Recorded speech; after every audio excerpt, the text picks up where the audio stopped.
Au nom d'Allah, le tout miséricordieux, le très miséricordieux, que la prière, le salut et la bénédiction d'Allah soient sur Sayyidina Muhammad ainsi que sur sa famille et sur ses compagnons.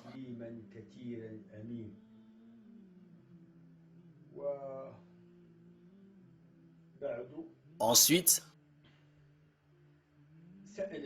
de nobles frères qui me sont très chers, venant du Nigeria, m'ont questionné à propos de celui qui a fait la prière mortuaire sur Sayyidina Sheikh radiyallahu ta'ala anhu, quelques mois après son décès, lors de sa seconde inhumation. Après cet événement, et en ce qui concerne certains de ses enfants, ceux qui sont aujourd'hui nos grands hommes, ce qui nous intéresse réellement, c'est l'événement qui s'est produit après le décès de notre bien-aimé Sayyidina Sheikh radiyallahu ta'ala anhu, précisément après 4 mois et 3 jours.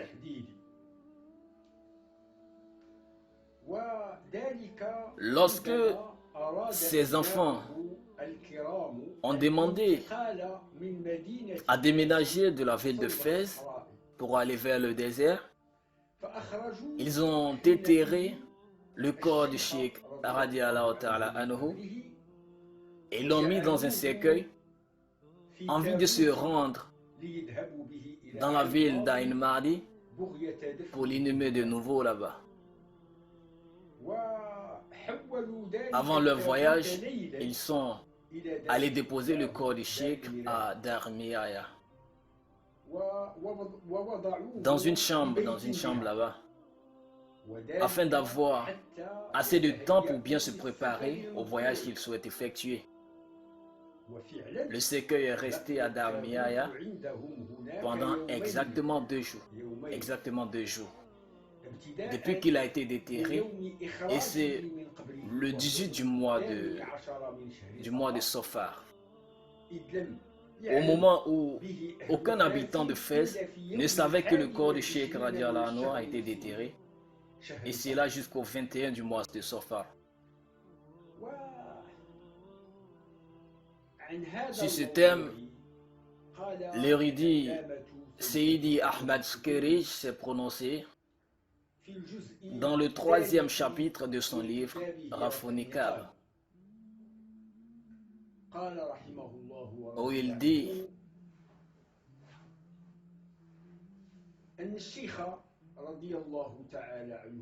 lorsque notre cheikh radiyallahu ta'ala anhu a été déterré de sa tombe, il est apparu en songe chez plus de 50 de ses compagnons, en leur disant à chacun d'entre eux qu'il partira en voyage. Lorsqu'ils se sont réunis en assemblée dans le Zawiya, chacun d'entre eux expliqua son rêve. C'est-à-dire que chacun d'entre eux expliqua son rêve à son confrère, dans lequel chacun précise que notre cheikh radiyallahu ta'ala anhu a dit que le fait qu'il soit déterré était une obligation pour lui. Ils se sont renseignés sur la véracité de ce qu'ils ont vu en rêve et ils se sont vite rendus compte qu'il s'agissait d'une vérité. Après quoi, tous ses compagnons présents dans la Zawiya se sont rendus directement à Dar Miaya, où se trouvent les enfants du Cheikh radiyallahu ta'ala anhu. Une fois là-bas, ils ont demandé aux enfants du Cheikh de retourner enterrer le corps de leur père là où ils ont déterré, cet endroit qui est la tombe pieuse. Ils disaient tous que certainement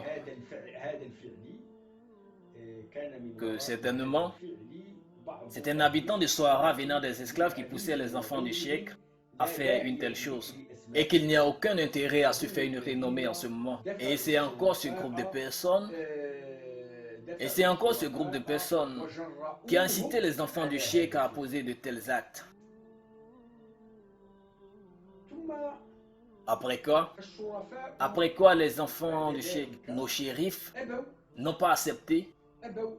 Ils n'ont pas accepté la proposition des habitants de Fès. Ils disent qu'ils ne montreront à personne où se trouve le cercueil de leur père. Ils disent que cela est de leur droit de voyager avec la dépouille de leur père jusqu'au désert et que personne ne devrait leur priver de ce droit. Les habitants de Fès étaient contre cet avis et ont dit par suite qu'il est aussi de leur droit d'inhumer le corps de leur cheikh radiallahu ta'ala anhu, là où il a été enterré pour la première fois. Chose qui a créé une grande divergence au niveau du point de vue de chaque savant concernant cet événement. Le savant Sayyidi Hassan Ta'adabi s'est inspiré des dits du connaissant en Allah le saint, le vertueux, le Paul Sayyidi Muhammad ibn Arabi ibn Sa'ihi dans son livre Kunash, où il dit la baraka reçue par 40 personnes d'entre les compagnons de Sayyidin Sheikh radiallahu ta'ala anhu, avec l'approbation d'Allah. Ces 40 personnes étaient assises devant la porte de Darul Miraya. Elles avaient envahi tous les petits couloirs de Darul Miraya, jurant sur le fait qu'ils ne bougeront pas tant qu'ils n'auront pas la dépouille de Sayyidina Sheikh radiallahu ta'ala anhu, afin de l'envoyer dans son tombeau initial qui est dans la Zawiya. L'auteur a dit de nouveau, le roi Suleiman n'était pas présent au moment où le corps était déterré. Il n'était pas présent dans la ville de Fès. Il était donc loin du déroulement de cet événement.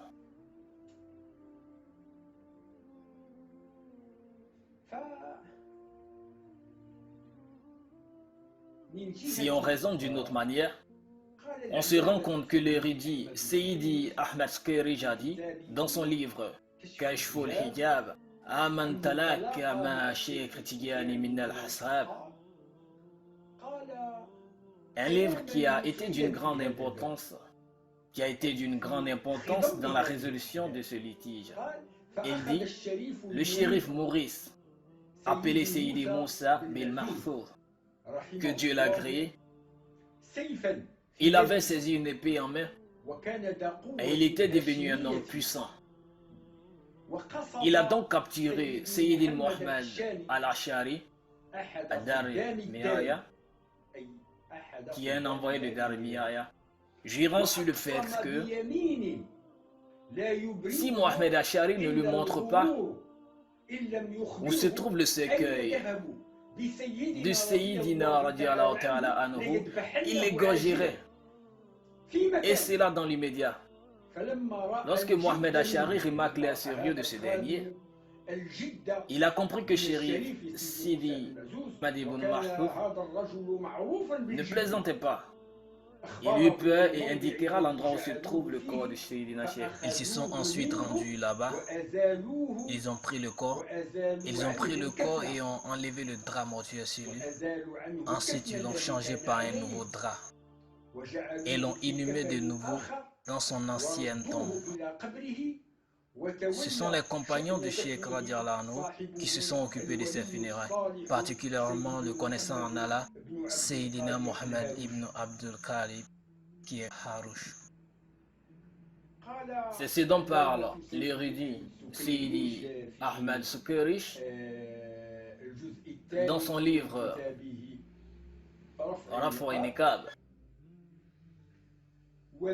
Il dit, dans le but de rendre plus jolie la tombe de Sayyidina Sheikh radiallahu ta'ala anhu, les habitants de Fès ont construit des piliers sur la tombe. Ils les ont implantés en profondeur sur tous les côtés. Puisse Allah leur récompenser en bienfait pour qu'on n'ait plus à rencontrer ce genre de mésentente. En général, si on regarde cet événement sous un autre angle, je vous ai transmis un enseignement, je vous ai informé. En fait, la question n'était pas au niveau du fait d'avoir enterré ou inhumé le corps du Cheikh radiallahu ta'ala anhu de nouveau. La question était plutôt de savoir qui a effectué la prière mortuaire sur Sayyidina Cheikh radiallahu ta'ala anhu. Pour conclure, je dirais que l'information que moi j'ai reçue, celle dont j'en ai possession, est telle que c'est le shérif Mohammed Ghalib Talib, au moment du décès de Sayyidi Sheikh radiallahu ta'ala anhu, il était en voyage derrière le royaume. Il n'était pas dans la ville de Fès. Moi-même, j'ai eu connaissance de la lettre que Shérif Mohammed Ghalib Talib a envoyée depuis Tunisie à l'un des enfants de son nom, le 13 du mois de Rajab pendant l'année du Hajj,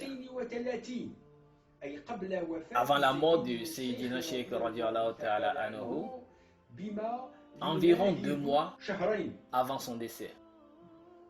Il a demandé à l'enfant de son oncle dans la lettre de régler pour lui toutes ces affaires qui étaient restées suspendues dans la ville de Fès.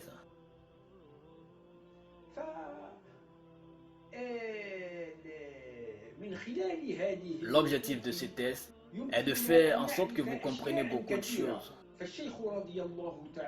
Le Cheikh radiallahu ta'ala anhu est décédé dans la matinée du jeudi 17 du mois de Shawwal.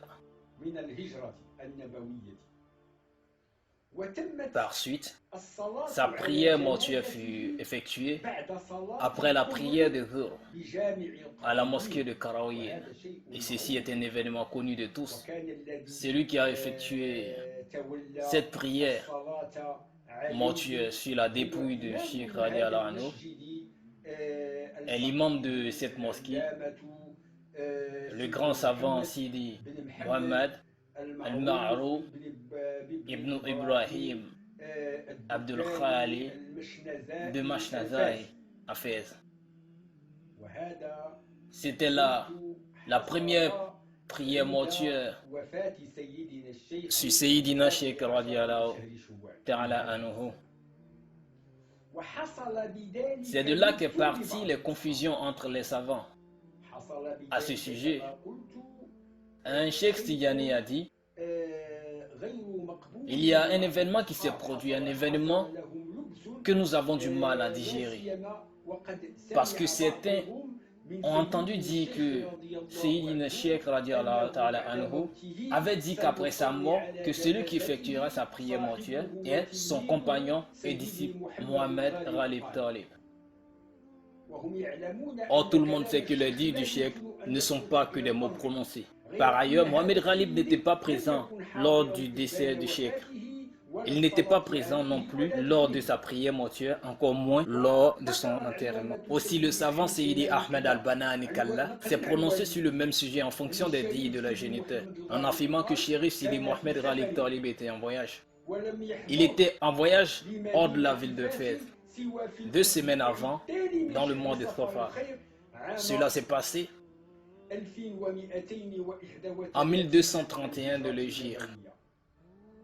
Il dit encore que c'est lui qui a fait la prière mortuaire sur Sayyidina Sheikh radiallahu ta'ala anhu à la Zawiya, qui a fait d'elle la Zawiya de la Baraka. Pendant cette prière mortuaire étaient présents les compagnons du Sayyidina Sheikh radiallahu anhu. Aussi, il y avait assez de monde dans la mosquée à tel point qu'elle débordait de monde. Plusieurs personnes ont effectué cette prière. Une prière mortuaire qui a été dirigée de nouveau par le compagnon de Sayyidina Sheikh, celui désigné par Sayyidina Sheikh radiallahu ta'ala anhu dans la Zawiya. Cet événement était vraiment grandiose jusqu'au point qu'il n'y avait plus de place dans la Zawiya. Ce jour, a mis au premier plan la véracité des dires du cheikh. Tous les disciples Tijani étaient satisfaits, ainsi que tous ceux qui aimaient et admiraient Sayyidina Cheikh radiallahu ta'ala anhu. De façon particulière, le compagnon Sayyidi Mohammed Ghalib Talib était le compagnon qui côtoyait le plus Cheikh radiallahu anhu. Il passait le plus de temps avec Cheikh. Il éprouvait un immense amour et une admiration hors du commun. Le Cheikh l'avait donc désigné comme celui qui effectuera sa prière mortuaire. En ce qui concerne ce sujet, l'érudit Sayyidi Ahmed Skerish l'a évoqué et expliqué dans plusieurs de ses livres en général et en particulier dans son livre Kashful Hijab Amman Talaka Ma Sheikh Tijani Min al-Asab. En définitive, à Allah appartient le commandement au début et à la fin, et ce jour-là, les croyants se réjouiront du secours d'Allah, et il secourt qui il veut, et il est le Tout-Puissant, le Tout-Miséricordieux. J'espère que cette réponse sera utile à ceux qui ont posé la question. Assalamu alaikum wa rahmatullahi wa barakatuh.